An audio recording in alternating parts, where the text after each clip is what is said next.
o'clock hour, rolling around on this, what day is it? The 17th day of December. My button ain't working.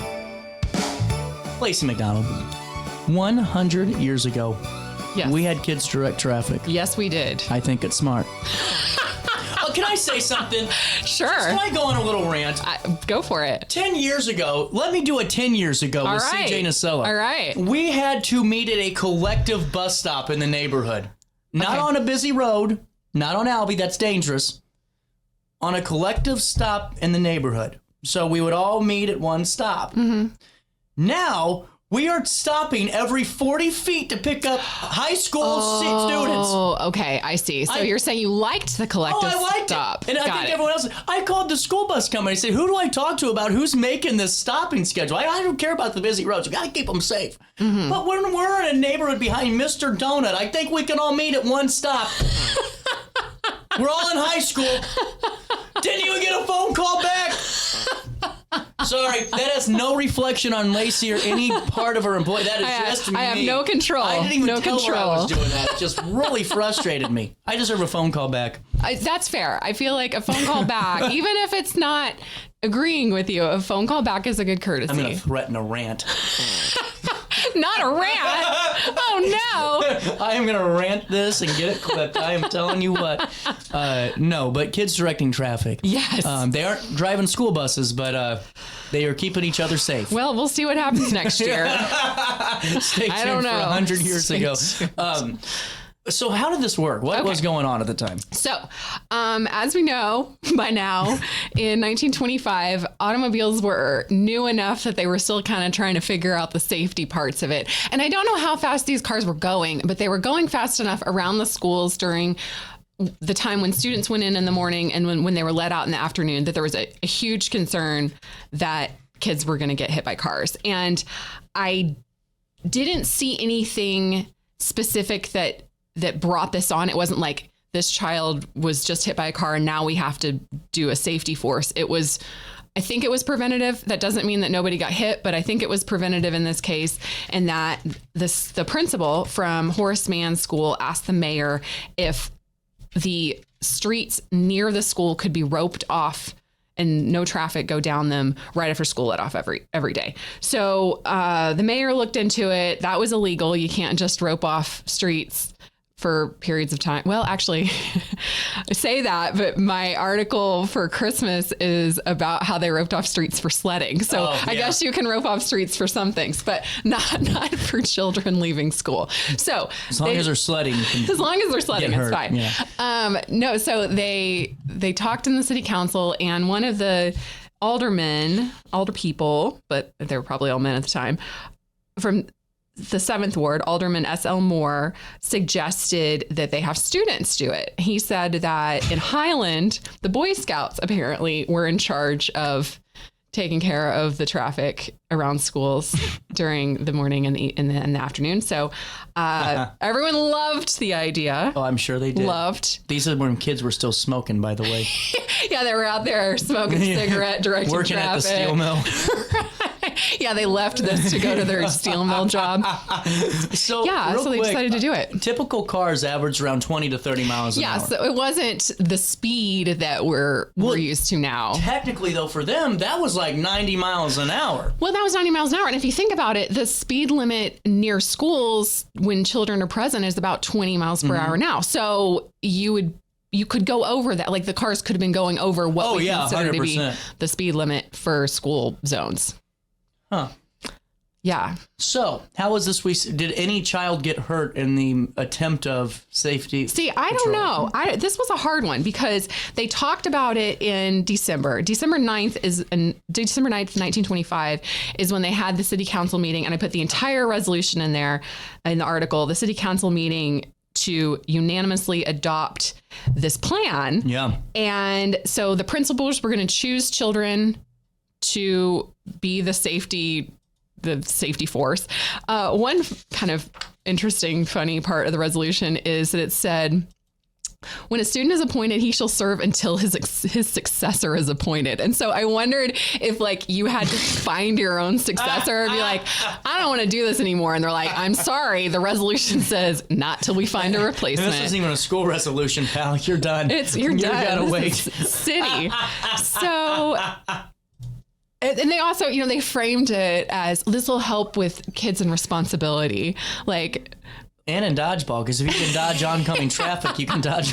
Yeah, and part of it was directing traffic, and part of it was keeping the younger students out of the street, which I'm sure was its own very difficult part of it. But they had armbands to designate that they were the school, the traffic force, and they had one afternoon of training with the police department, so that they were well prepared. But as I was saying, they did this December 9th as the resolution, but they didn't actually start until April, I think. So it said, they're gonna start right after the holidays when all the kids come back, and then they ended up not starting until March 31st. And then there was an article about it in April 1926. And it said that they had done some training the day before. It was all boys, even though the resolution said it could be boys and girls. All boys were chosen. And after receiving instructions, the boys were quite efficient traffic cops after a small amount of experience. So the first day, there were no accidents, but I'd never found any follow-up about future things. And then this isn't in here, and I don't remember all the details, but like a month later, there was a traffic fatality. It wasn't related to the schools, but like someone related to traffic in Alton or related to schools in Alton. It was an adult, but there was a traffic fatality. So they were, clearly thinking about all of this around this time. And I don't know how long the student traffic force went on. It could have been just that year. It could have been the next 50 years. And they just didn't, mention it in the newspaper because they'd already done the resolution and it was set. But children directing traffic. I think that's smart. If I ever run for office, they're going to clip this damn thing and throw that out there. Right. My question is, like, was it unanimous? The city council? Yes. Was like, oh, geez. They were all like, yes, this is the plan for us. I mean, the police department, it says in the resolution, like they did not have the amount of people to go out and do this. Like they didn't have enough police officers to be directing traffic in other places. And so they didn't decide the school teacher would probably be a good place. Well, you know what? Yeah. Like that's what they do now. Yeah. Like, school teachers have volunteers shifts and they go out and they do a really great job. Oh man, that lady at West is a rock star. Have you seen her? Man, she's amazing. She really is. She knows how to rock that. And what I think is cool is that it's never like, they have a line and then like one kid's left behind and then we get stopped again. Nope, there's a good rhythm. Yes. You got to feel the rhythm when it comes to directing traffic. I feel like this is the perfect time for a shout out to all the staff members that are directing traffic at the Alton schools now because they're doing a really good job. What's a brutal one is North. Oh, yeah. Yeah. Okay. That's bad. But we really, that's a tough job. It is a very tough job. And the biggest issue, the school is doing a great job, but it's the traffic on Godfrey Road and then turning and... You know what I think's amazing? What? There's like 8,000 ways to get to like that section of Godfrey, but everyone still is like, you know what? We know that this school is in session. I'm going to beat it today. And I'm also going to run every red light on my way. It's true. However, that's why I think we need roundabouts. However, that doesn't mean we get to have every bus stop be 40 feet away in a neighborhood with no through traffic. That's a bus company. I know. I just wanted to throw that disclaimer out one more time. Right. We'll just. All right. Let me take a break and calm down. We'll come back and talk with Lacy some more. It's 10:17. 100 years ago continues right after this. God, every time today, I'm used to the buttons. What's up? It's Mike Keith. What's up, bro? Good, my guy. Back to spotlight other amazing alumni and how they discovered their path at Lewis and Clark. Let's jump into it.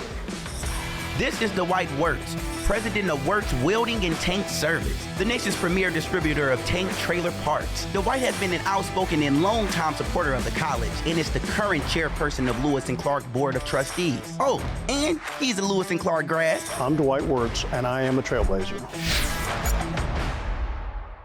Macias Insurance Agency, providing quality products with extremely competitive prices. As an independent provider, we source multiple companies to offer the best rates possible, covering auto, home, business, and life insurance. Our goal is to provide quality service that meets and exceeds customer expectations. You can rest easy knowing the Macias team is working round the clock to ensure that both you and the most important parts of your life are covered. Our qualified professionals make the insurance process easy so you can live carefree and focus on what matters most. Visit MaciasInsuranceAgency.com today to find out what our team can do for you.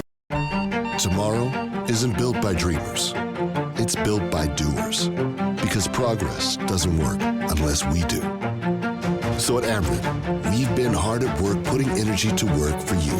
Adding underground cables, installing advanced switches and sensors, storm hardening poles and power lines, making the energy grid stronger today so it can meet your needs tomorrow. Learn about projects in your area at Ameren.com/energyfuture. You're listening to Our Daily Show with CJ Nasello on RiverBender.com.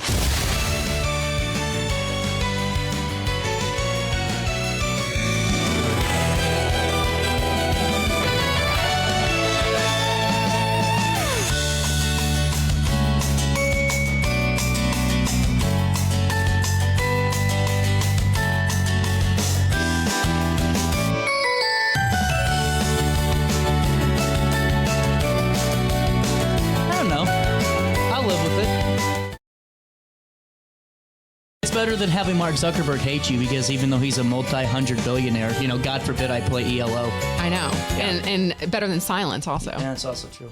Oh, those were always the worst. When I had to listen to old radio stations, it's like they would just come back from some weird commercial about, you need to smoke. Doctors recommend smoking 18,000 cartons of cigarettes a year to stay healthy. And then the guy comes back, he's like, welcome back. It is 5:30 on the nose, and it's just dry. Yeah. Well, and also, it's not fun. If there's silence, you think that there's something wrong with the program. Yeah, exactly. Or there's going to be a major news announcement, like when the Queen dies. Yeah. We don't want people's expectations. I don't know if it's expectations if it's bad news, but yeah, they do. We want the appropriate seriousness for what we're talking about. And see, I have a big problem because I hope nothing serious happens because I have no serious cutaway. It is all kind of oh, man. We'll have to just stick with this. We'll have to come back dry, and just right there, come back. I think we could do it. I think so. We'll find, I don't know. Hopefully we don't have to find out. Right, let's not. So, December 21st. Yes. State of the Schools principals were considering the switch. March 31st. 1926 is when the student traffic program began. Yes. It is going to work splendidly. Chief Gustav Rausch of the Alton Police Department trained the students, and I'm just going to let you ride with that one, and I'll just pick it up there. After receiving instruction, the boys were quite efficient. Have you ever seen the South Park where Eric becomes a cop? No. And he says, "You will respect my authority." Oh, I think I've seen that. And he beats him with the baton. That moment. Has been on. That's kind of what I'm getting out of this. Oh yeah, a lot of kids running around. Small children with sudden authority. Yeah, I bet you this one. Now that we're talking about it. You would have to choose very carefully because you don't want to choose the kids that would be jerks about it. A little bit of power and now they're bullies. You don't want the armband to turn a kid into a bully. Or when Eric became Dog the Bounty Hunter when he was the hallway monitor. See, a little bit of power. He was bear macing every third grader walking around the hallway. You got to be careful. Anyway. Maybe that's why it took so long for them to choose. So what did George find with this research? How was his contribution? Okay. Because I want to make sure we always Yeah. I appreciate that. So George asked me a month or two ago. He just finished a big project and needed something else to do. And I didn't have anything immediate of another big research project. And so I said, hey, you know what would be super helpful?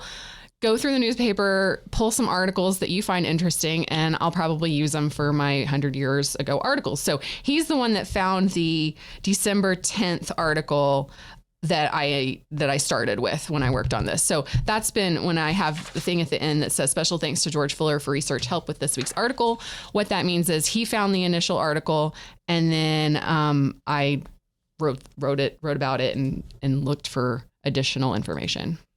It's interesting. And no, I wish we knew really how this went because traffic laws obviously were a ton different back in 1926. Yeah. And we had just talked about that because they were just teaching people how to friggin' drive, you know, like the public. So, I mean, is it one of those things I feel like, this is like a whole squirrel moment, but it does, the art of the weave, it will tie into my story. Okay. Did you see the new thing on Netflix about James Garfield? No. Really good. Okay. And who's the comedian that Zach Galifianakis? Oh, yeah. No, Ron Swanson. Oh, yeah. He plays Arthur. Okay. And then another well-known guy plays Garfield. But, you know, it's like... Nick Offerman. Yes. I love him. He's great. Yeah. Well, the whole wonderful show, it was how do you get through 115 days of a presidency and make it a show was beyond me. But it was really good. And, you know, it's all about the fact that he would have lived if they just never touched his body and let the bullet heal on its own. And maybe used a metal detector not on metal spring beds and box springs, but, you know, because now they're like, why isn't this working? Everything's going off. Well, he's on a metal box spring. So, you know, who's the idiot here? I don't know. I feel like we could have picked up the farmer down the road and he would have helped us better. Yeah. My point is, like, you know, all this would have never happened if they would have just used their common sense. Tying back into this, because people are still learning how to drive. Yeah. If they would have just probably waited a year or two, it might have worked itself out. They might have just said hunker down. But at what cost, you're going to say, CJ? I'm going to say what cost. And also, we still have to have people directing traffic. That's true. Like, we're using adults, which is great. But I think that... Why do I have an ad for my own website? I think that enough people would still hit children and adults around schools now, even though we've had 100 years to learn how to drive. So I think that... No, I think that they needed something. I don't think that just waiting a little while would have helped. Okay. I feel that. Yeah. I actually do. Now, do you think we could have probably gone a different route with... Yes. Yes. I think adults should have been the ones that were directing traffic because and we have a different view of childhood now than we used to. And I think a better view of childhood than we used to.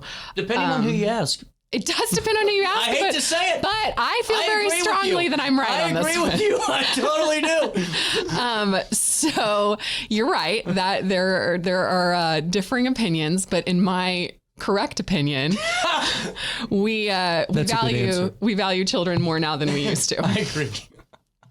Children's safety. I completely specifically in this case. So what are you writing about next?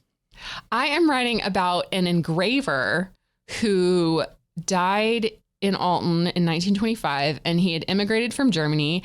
And I didn't realize this, but a lot of the photographs that were in the newspaper in like the 1920s weren't just photographs the way that we think of them. They were photographs that were turned into engravings to be printed in the newspaper. That's interesting. Yeah. So I learned a lot about that process.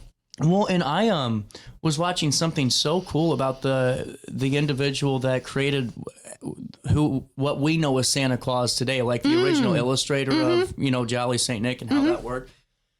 Man, these people had just talent to create these illustrations for newspapers, and then blink of an eye, they're wiped out. Because of photographs? Because of that, and how they changed how they do their prints and everything. Just nuts. It was gone. Yeah. Man, sucks to be them.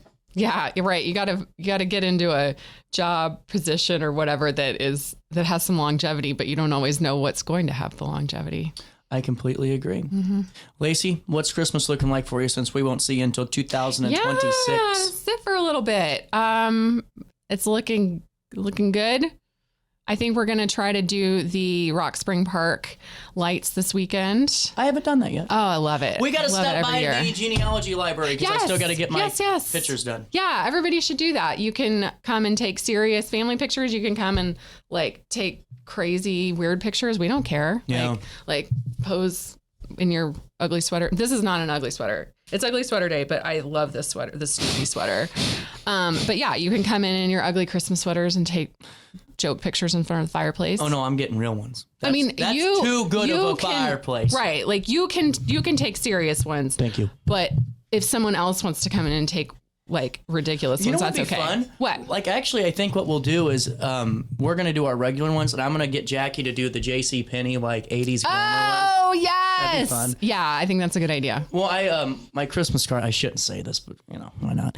I love you. My Christmas cards, our Christmas cards this year, have been decided upon. It's going to say Merry Christmas from the Nacellos, ... And Jackie. Oh! Just kidding. I don't want to get killed. 10:29, that's the time on this Wednesday morning. Lacey, thank you as always. Yeah, it's good to be here. Merry Christmas. Merry Christmas. Happy New Year. Happy New Year to you. And best of luck on whatever resolution you have if you have one. Yeah, we'll work on that. Yeah, I won't. I gave up on those a long time ago. Probably for the best. Yeah, I didn't give up on commercial breaks. One's coming to you next.